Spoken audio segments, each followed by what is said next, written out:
Hi there. Coach Patrick here from Endurance Nation, back with another weekly team update.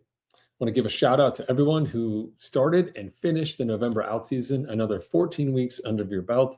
It's amazing the accomplishment that you've achieved. For some of you, this is like your 15th or 16th annual completion of the out season, which literally blows my mind. For those of you who did your first one, welcome to the journey. Welcome to reaping the rewards and understanding that the work you've invested now is going to pay dividends across the rest of this year. And if we do it right, those years will start to stack from year to year. In the meantime, your number one job right now is to rest. Now, I know I spent a couple weeks hammering you with the comments in your workouts and pushing you each week to be your personal best, but we also have to go to the flip side as well and say, how do we rest and allow your body to absorb the work?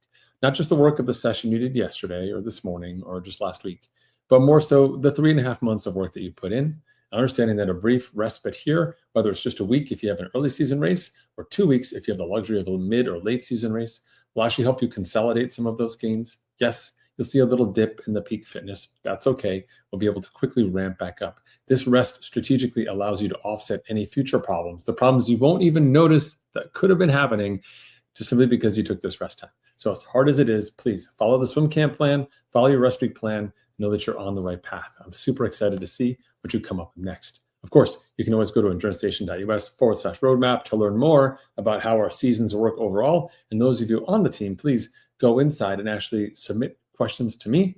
Or if you want to change your personal roadmap, there's resources and links for that on the website to make sure that we're keeping your season up to date and targeting the races that you're going to be doing this year. I know it's early, so there'll still be some moving pieces and parts, which is totally fine. That's what I'm here for. I'm happy to help you out. For everyone else who's in our January out season, welcome to week 6. Excited to see you push forward into the second phase of what the out season looks like. It's the meat.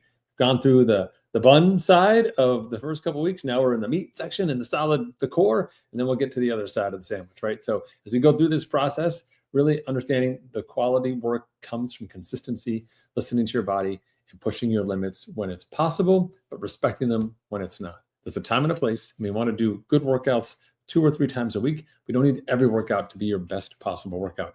Like sort of a fallacy that we all live through in terms of like wanting to always go harder, but always going harder isn't an option for us. If every day you went to the gym and you lifted dumbbells that were 5 pounds heavier, you get away with it the first few times. But after about a week or so, you're going to be in a lot of trouble, especially depending on where you decided to start with that first guess to where you were. Don't put your body into the same position.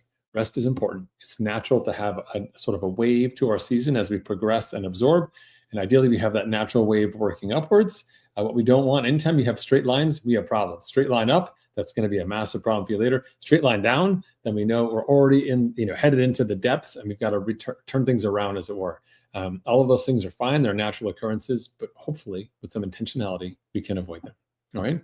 We're heading into the middle of February now, not just Valentine's Day in terms of, reaching out to someone that you love or someone that you really care about, or just sort of giving yourself a little bit of self-love here.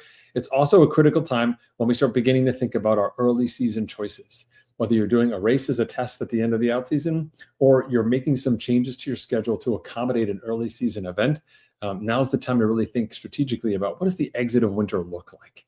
Am I exiting into warm weather? Am I exiting it into more cold weather? Am I exiting it into the unknown? Am I exiting into a camp? This is a place where there are multiple paths from this intersection, and knowing which path you're on, making a choice, right? Which means you're excluding others, right? Choosing one path means not choosing 3 others. And then actually indicating like you're going to follow through with that and make a plan for it is high agency and exactly what we're looking for here inside Endurance Nation.